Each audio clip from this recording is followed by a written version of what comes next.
अऊज़ु बिल्लाहि मिनश शैतानिर रजीम बिस्मिल्लाहिर रहमानिर रहीम। दोस्तों, आज हम बात करेंगे अस्थेनोज़ोस्पर्मिया के बारे में या अस्थेनोस्पर्मिया के बारे में। अस्थेनोस्पर्मिया क्या है,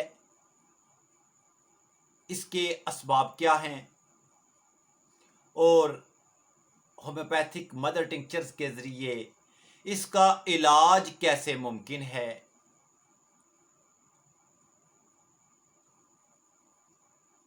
दोस्तों, अस्थेनोज़ोस्पर्मिया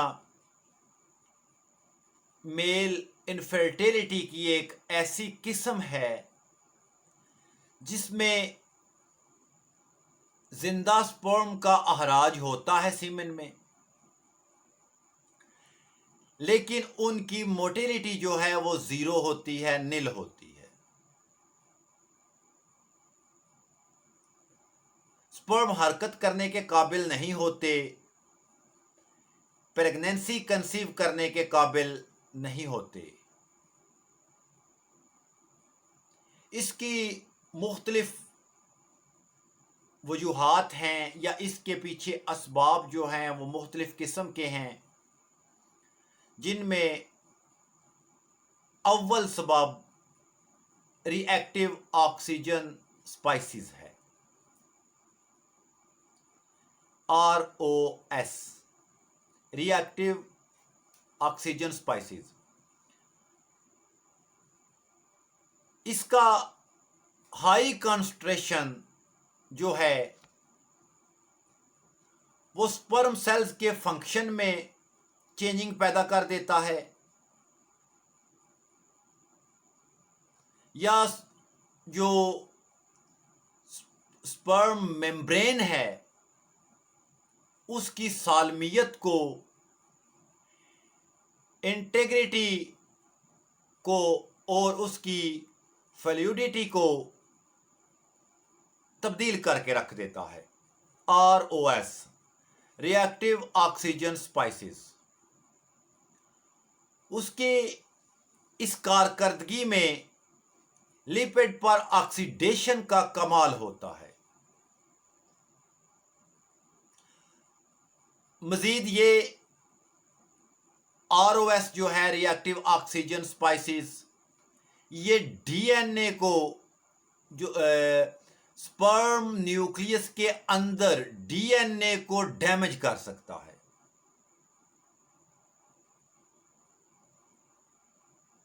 साथ में ये ATP, एडिनोसिन ट्राइफॉस्फेट, ATP जो है उसको खत्म करता है माइटोकॉन्ड्रिया के अंदर से।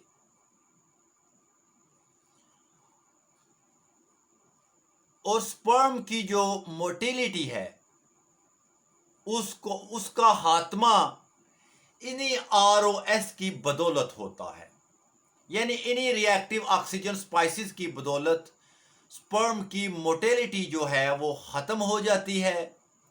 वाइएबिलिटी और कैपेसिटी फर्टिलाइजेशन के लिए जो है इसकी नहीं रहती। यानी एक सबब स्पर्म मोटिलिटी के नील होने का, खत्म होने का, जीरो होने का ROS, रिएक्टिव ऑक्सीजन स्पाइसेस है। दूसरे स्टेप की तरफ आते हैं कि स्पर्म को एनर्जी प्रोवाइड ना हो सकना। दोस्तों, स्पर्म को सीमन के अंदर ना, एक सीमन टेस्ट के अंदर फ्रक्टोज के मुतल्लिक लिखा जाता है। टेस्ट में अक्सर जो लैब्स है ना वो देखती हैं कि फ्रक्टोज पॉजिटिव है या नहीं।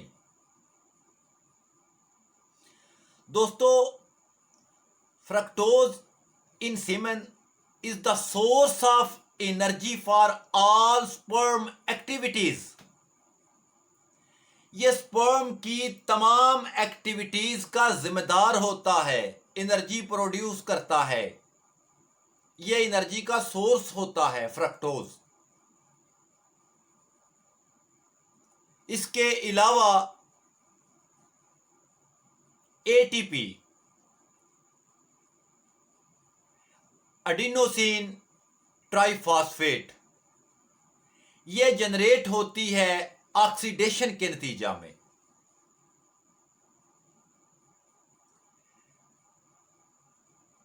स्पर्म के अंदर जितनी एनर्जी है, जितनी पावर है, उसकी मोटेलिटी के पीछे जो कारकर्दगी है वो एडिनोसिन ट्राइफॉस्फेट, फ्रक्टोज, ग्लूकोज, सार्बिटोल और लैक्टेट की बदौलत है।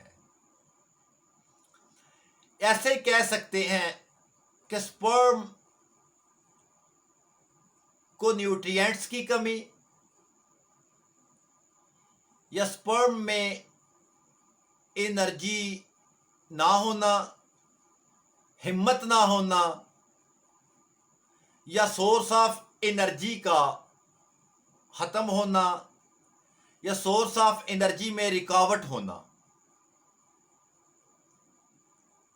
आगे तीसरा सबब दोस्तों, तीसरा सबब पस भी है। पस सेल्स जो हैं वो मोटेलिटी को कम करते हैं, मोटेलिटी को ख़त्म भी कर सकते हैं, ख़त्म करते भी हैं, यानी सेमिनल इन्फेक्शन। स्पर्म जो है उसकी मोटेलिटी जो है वो इजैकुलेटरी डक्ट के से निकलने के बाद स्पर्म में वो हरकत आ जाती है, लेकिन अस्थिनोसुस्पर्मिया में वो हरकत नहीं होती, बिल्कुल हरकत के काबिल नहीं होते। इसी तरह एएसए इसका चौथा सबब है। एंटी स्पर्म एंटीबॉडीज, एएसए के सबब भी स्पर्म मोटेलिटी जो है वो खत्म हो जाती है। दोस्तों, ये मेल इनफर्टिलिटी की बहुत खतरनाक किस्म है।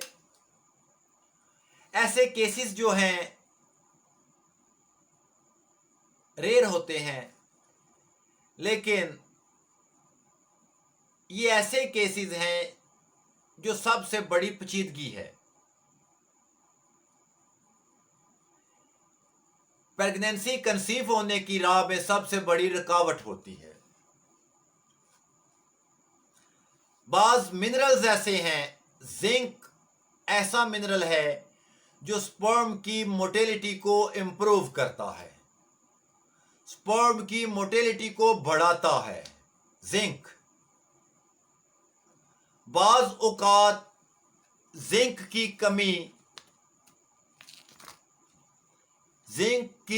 कमी के सबब भी स्पर्म की मोटेलिटी जो है वो खत्म हो जाती है। इसी तरह अब हम इसकी इलाज की तरफ आते हैं। मोटेलिटी के असबाब तकरीबन बाज़ औकात मेटाबॉलिक डिसऑर्डर की वजह से, मेटाबॉलिज्म डिसऑर्डर की वजह से भी मोटेलिटी कम हो जाती है, मेडिकेशन की वजह से भी मोटेलिटी कम हो जाती है, हीट की वजह से भी मोटेलिटी कम हो जाती है। बाज़ ऐसे केसेस देखे जो ड्राइवर तबका थे, ऐसी गाड़ियां ड्राइव करते जिनका इंजन उनकी सीट के नीचे होता था, उनकी मोटेलिटी जो है वो ख़त्म हो गई स्पर्म की। इसी तरह जो लोग लैपटॉप को गोद में रख कर लेट कर जो है वो ऑपरेट करते हैं, लैपटॉप की हीट से स्पर्म की मोटेलिटी खत्म हो जाती है। दोस्तों, ये मोटे मोटे या मेन असबाब बयान कर रहा हूं। इसके अलावा जब एक पेशेंट डॉक्टर के पास आता है तो वो बहुत सी चीज़ों को मद्देनज़र रखता है, बहुत से असबाब को मद्देनज़र रख कर मरीज से सवाल करता है, उसके लाइफस्टाइल को जानता है, बीमारी के सबब की तह में जाता है। फिर उसका जो है मुकम्मल हल होता है।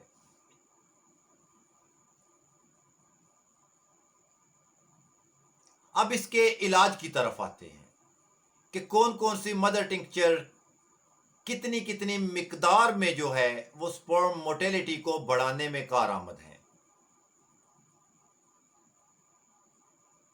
सबसे अव्वल एम्बिलिका ऑफिशिनैलिस। एम्बिलिका ऑफिशिनैलिस होम्योपैथिक मदर टिंक्चर, ये ऐसी मदर टिंक्चर है जो एंटीऑक्सीडेंट है,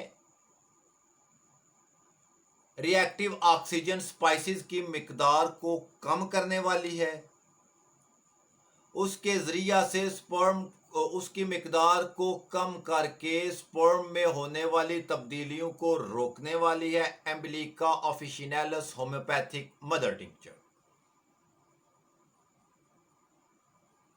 स्पर्म की मोटेलिटी को बढ़ाती है, वायबिलिटी को बढ़ाती है, कैपेसिटी को बढ़ाती है, फर्टिलाइजेशन में बहुत मावन दुआ है एम्बिलिका ऑफिशिनैलिस। इसको ऐसे कह सकते हैं कि ये मुकम्मल तौर पर एक एनर्जी का सोर्स है जो स्पर्म को की मोटेलिटी के लिए ज़रूरी होता है। एम्बिलिका ऑफिशिनैलिस होम्योपैथिक मदर टिंक्चर, इसकी मिकदार खुराक 24 घंटों में 90 से 120 ड्रॉप्स तक है।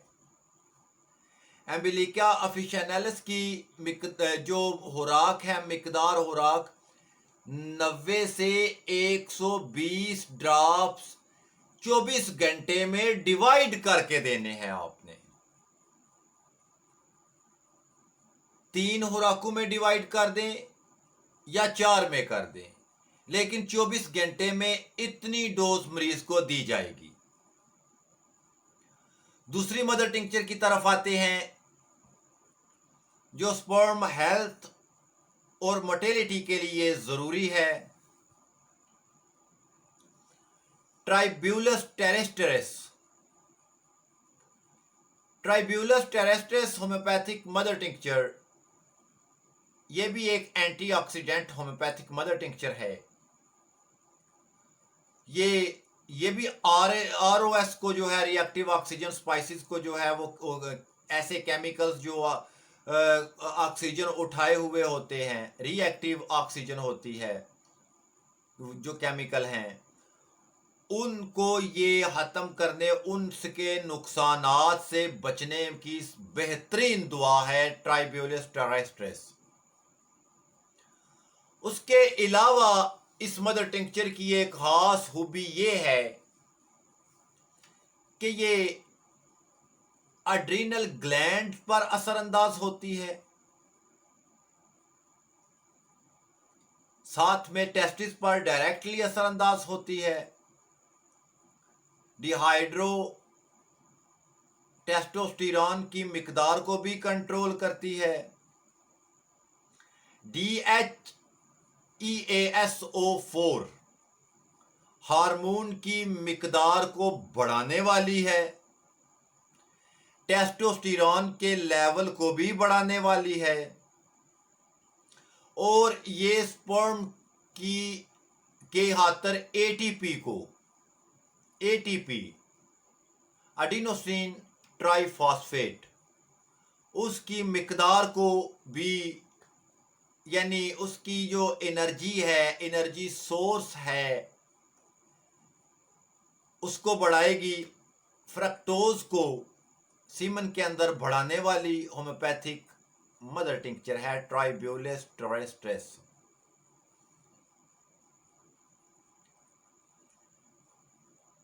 तीसरी mother tincture ashwagandha homeopathic mother tincture. दोस्तों, ashwagandha homeopathic mother tincture cortisol level को कम करने वाली है, एक एंटीऑक्सीडेंट है, स्पर्म की हेल्थ को इंप्रूव करने वाली है,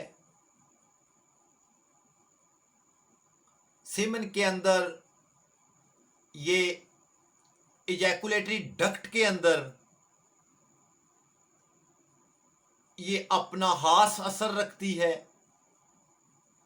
स्पर्म को मैच्योर करने के लिए अश्वगंधा होम्योपैथिक मदर टिंक्चर और स्पर्म की क्वालिटी, क्वांटिटी और मोटिलिटी को बढ़ाने के लिए अश्वगंधा होम्योपैथिक मदर टिंक्चर बेहतरीन मदर टिंक्चर है। इसकी मिकदार खुराक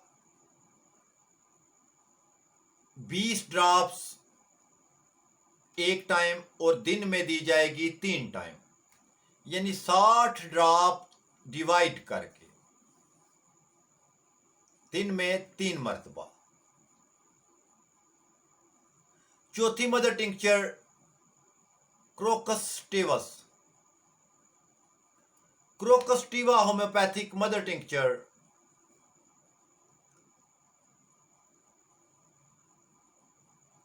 एक ऐसी मदर टिंक्चर है जो एक तो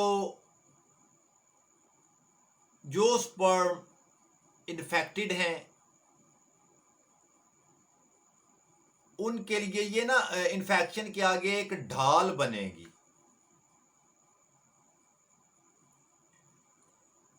स्पर्म की ये खुद ही एक एनर्जी है, ऐसे कह सकते हैं इसको कि क्रोकसटिवस बजाते खुद स्पर्म के लिए एक आप बैरूनी तौर पर जो है जिस्म के अंदर एनर्जी दाखिल कर रहे हैं, जो जिस्म के बाहर से दाखिल करके अंदर से स्पर्म की हेल्थ को, स्पर्म की मोटिलिटी को, स्पर्म की कैपेसिटी को फर्टिलाइजेशन के लिए उसको इम्प्रूव करने के लिए क्रोकसटिवस होम्योपैथिक मदर टिंक्चर एक बेहतरीन मदर टिंक्चर है।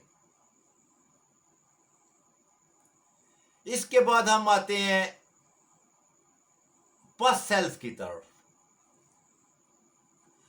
दोस्तों, पस सेल्स के लिए अगर पस सेल्स आ रहे हैं तो सबसे पहले पस सेल्स का ट्रीटमेंट किया जाएगा, लेकिन बाज औकात पस सेल्स को खत्म करने के साथ साथ स्पर्म की क्वांटिटी भी कम होती है, स्पर्म की मिकदार भी कम होती है, लेकिन इतनी ज्यादा नहीं, वो वक्ती तौर पर, आर्जी तौर पर कम होती है। लेकिन जैसे ही आप पस को कंट्रोल करके स्पर्म की क्वांटिटी को बढ़ाने के लिए मेडिसिन इस्तेमाल करवाएंगे तो वो मुकम्मल तौर पे बहाल हो जाएगी।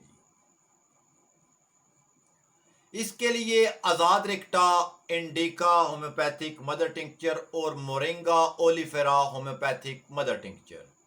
मोरिंगा के बारे में जैसा कि तमाम दोस्त जानते हैं कि ये एक बहुत बड़ा एनर्जी का सोर्स है, लेकिन Azadirachta indica anti viral, antibiotic, anti fungal खसूसियात की हामिल दवा है। इसकी मिकदार खुराक 10 से 20 ड्रॉप्स दिन में 3 मरतबा। मोरिंगा ओलिफेरा की 30 ड्रॉप से 40 ड्रॉप्स दिन में 3 मरतबा। ये एक टाइम की डोज है, डिवाइड करके नहीं।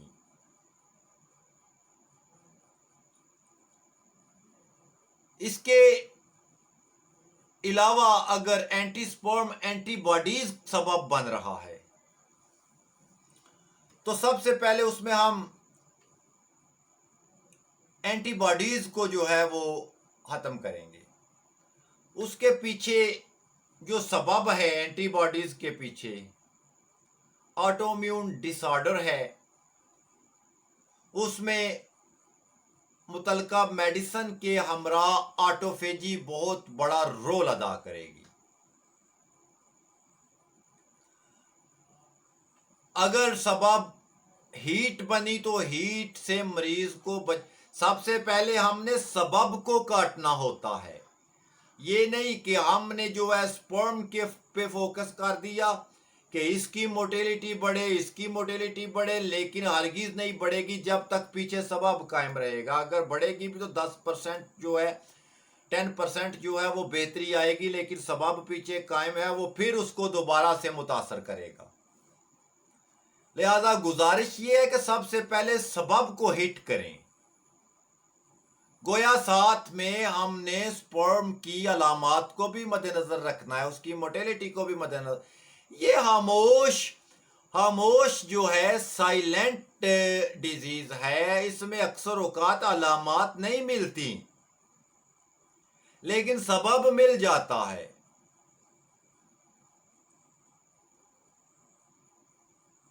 दोस्तों इंशाल्लाह हम अगली वीडियो में मजीद जिन मदर टिंचर का जिक्र किया गया उनकी इनफरादी तौर पे जो है वजाहत हमने नहीं की, इंशाल्लाह अगली वीडियोस में हम वो भी करेंगे। इसी के साथ इजाज़त चाहूँगा। अगर वीडियो आपको पसंद आई तो लाइक कर लें, चैनल में नए हैं